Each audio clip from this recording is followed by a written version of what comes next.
Suspicion confirmed. While patrolling the area, I was sure I'd sensed a familiar presence, so I came over to take a look. And sure enough, here you are.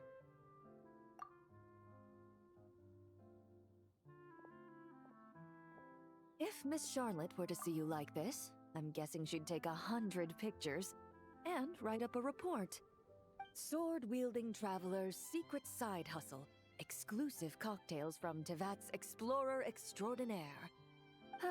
You'd make the front pages of every major newspaper, and there'd be crowds of Fontanian tourists flocking to your drink stand, causing gridlock on the streets of Mondstadt. Luckily for you, I turned down Miss Charlotte's request to accompany me here, so you're unlikely to be seeing any scenes like that. Let's quietly celebrate this moment of peace. And on that note, I'd like a caramel glaze. That look on your face tells me you have a lot of questions you want to ask. Calm and effortless. I'm shocked to learn you're a real pro at this sort of thing.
Your caramel blaze is ready. Try not to drink it all in one go.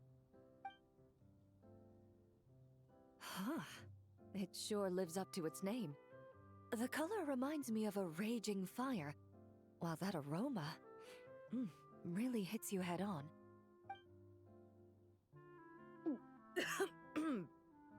It's quite strong.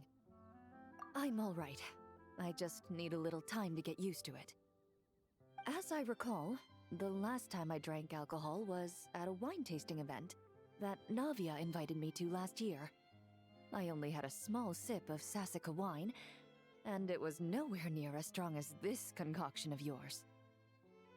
From a purely rational perspective, alcohol can cause dizziness and impair one's ability to work, so it's best avoided altogether. But when Miss Farina saw me off at the docks, she mentioned that Mondstadt is the land of wine and poetry. Since I'm here, I thought I should at least try the local specialties. In fact, Captain Eula, whom I sparred with earlier, has quite the refined taste for fine wine. She even gifted me a bottle of Romaritime flower fruit extract, which is no longer produced in Fontaine, and can now only be found overseas. Out of the utmost respect for her skills, I feel compelled to deepen my knowledge of Mondstadt's wines. I truly appreciate all the trouble you're going to.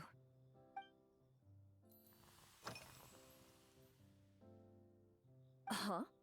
Does that mean she's already finished her commission? Well, she's certainly efficient.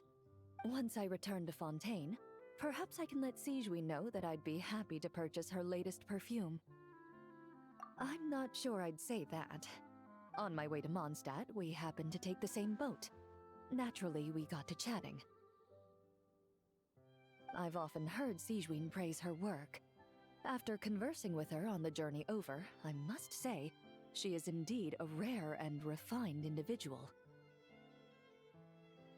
She's gentle and composed, yet keeps others at a distance. Perhaps it's due to her profession. I find this approach ideal. It allows one to maintain a lasting sense of inner peace. Oh, thank you, but there's really no need to set anything up. Our work rarely intersects, and our social circles hardly make for a Venn diagram, if you know what I mean. Best to just let things take their natural course.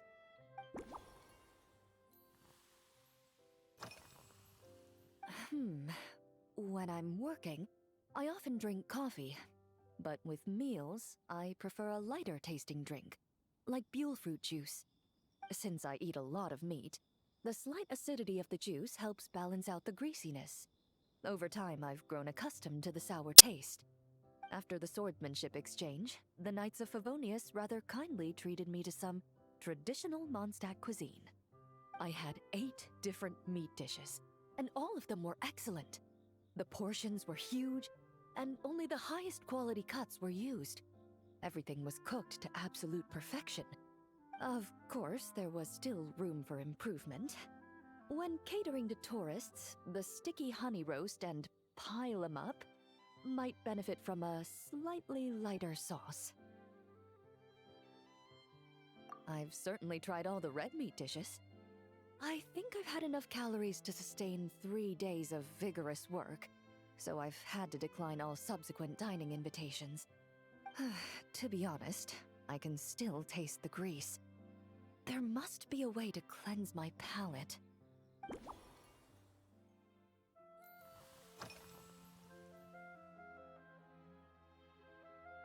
I've seen a little. I took a stroll around the city the first day I got here. Navia's done some rather extensive research on this place. Many of the scenes and illustrations for the tabletop troupe were inspired by views of Mondstadt.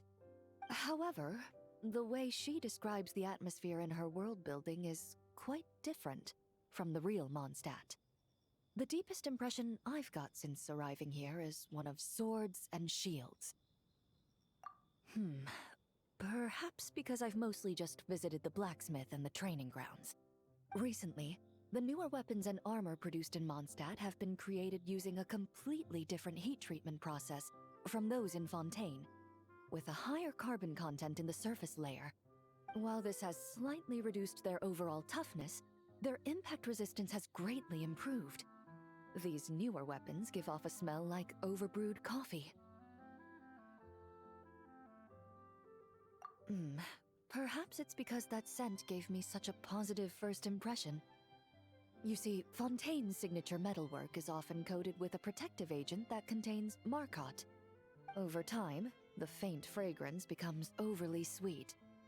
And for some reason, it makes my teeth feel funny. I don't imagine the scent of Mondstadt's swords and shields would cause the same level of irritation. Of course, there is a solution to this problem. The next time you find yourself in Fontaine, there's another protective agent I can recommend. One that's as neutral as water, without any excess fragrance. If you also dislike being bombarded with sweetness, this protective agent should suit you well.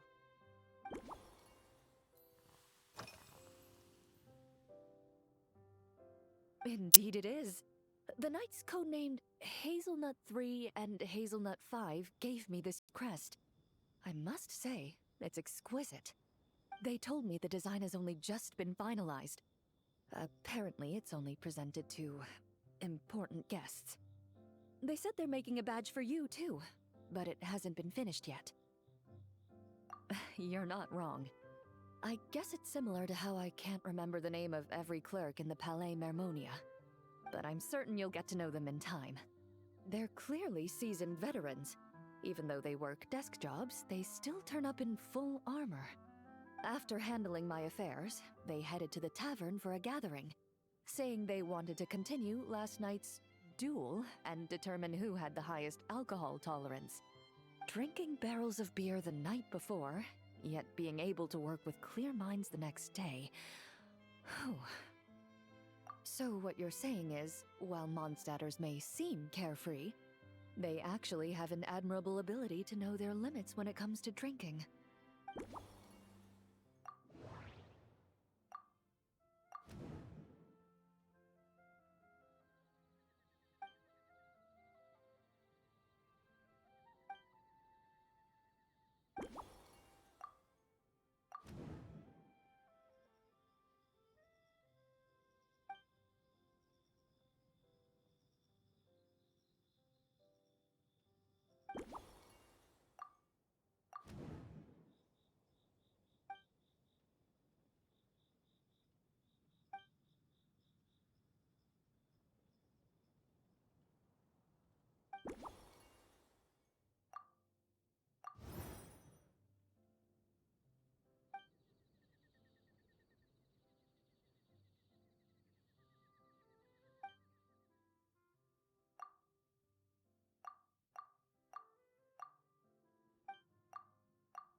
you already planning the details of our hypothetical get-together?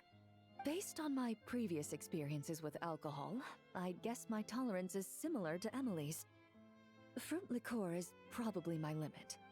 So when the time comes, I think you'd be best off mixing similar drinks for the both of us.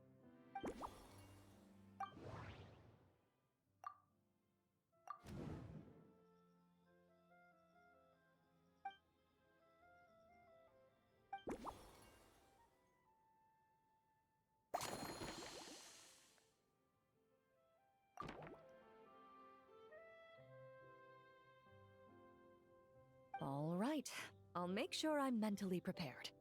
Even if it's still a bit strong, I'll do my best to finish it.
All right, this new creation is called Leisure Time Lightning, a cocktail made exclusively for champion duelists. Enjoy!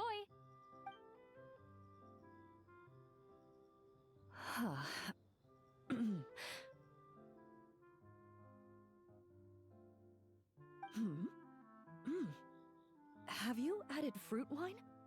It tastes wonderful. This is ideal for me. There's a subtle saltiness that combines well with the tartness of the fruit and the sweetness of the caramel. Each sip balances delicately on the edge of perfection. The color of the wine also fits well with the name, and the lightning imagery contrasts with the fiery nature of the caramel glaze. But where does the leisure time part come in? I see. That certainly matches the impression this cocktail gives me.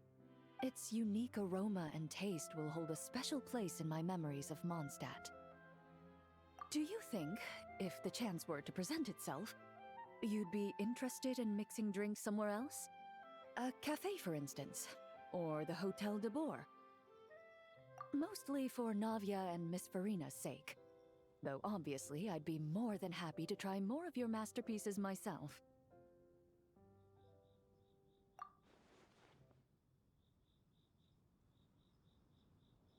I understand. I won't try to strong-arm you. In any case, I truly appreciate your hospitality. Thanks to you, whether I'm summarizing the key lessons from my exchange with Miss Eula, or discussing strategy with the Knights of Favonius, I'll be in my best condition.